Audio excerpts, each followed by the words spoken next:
You see what I mean? So being a little passive aggressive there. Okay, I won't ask for the money. I'll just ask for the gas. So they'll stop and want to give me the gas, and I'll explain to them that in order for us to get the gas, we need the money. I mean, it could be a whole host of things.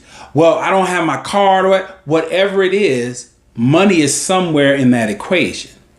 And we're not here to talk about money. We're here to talk about what do you really need and what do you really want. And whatever that is, you need to ask directly for that instead of trying to go in some roundabout way. Directly ask for what you want. Because it reminds me of a story. I was listening to Tony Robbins. Whether you like him or not, I like the story.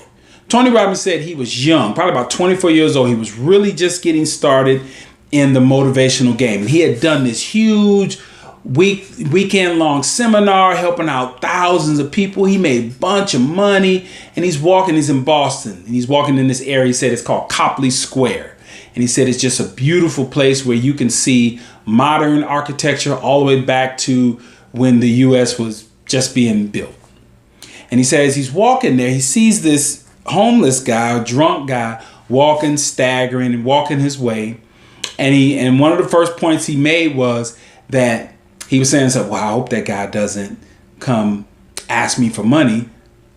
But the first point right there is whatever you ask for, whatever you focus on, doesn't it always come, if you focus on something bad happens.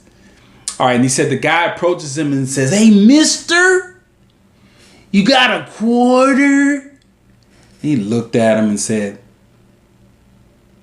"Nothing." But he dug in his pocket, pulled out a wad of hundreds, and also then stuck his hand in his pocket again and brought out a quarter. So he had a quarter in one hand and a bunch of hundreds in the other hand. And he said he saw the guy looking at the quarter, looking at the money. Looking at the quarter, looking at the money. Looking at the quarter, looking at the money. And then he gave him the quarter, but he gave him the quarter with a little bit of life advice. And that is, life will pay whatever you ask of it. And he released the quarter, and the guy looked at the quarter, looked at the money, looked at the quarter, looked at the money, looked at the quarter, looked at the money, and then looked at Tony Robbins and said, "You're weird." Now, I like the story because Tony Robbins was making all these faces as he was giving the story.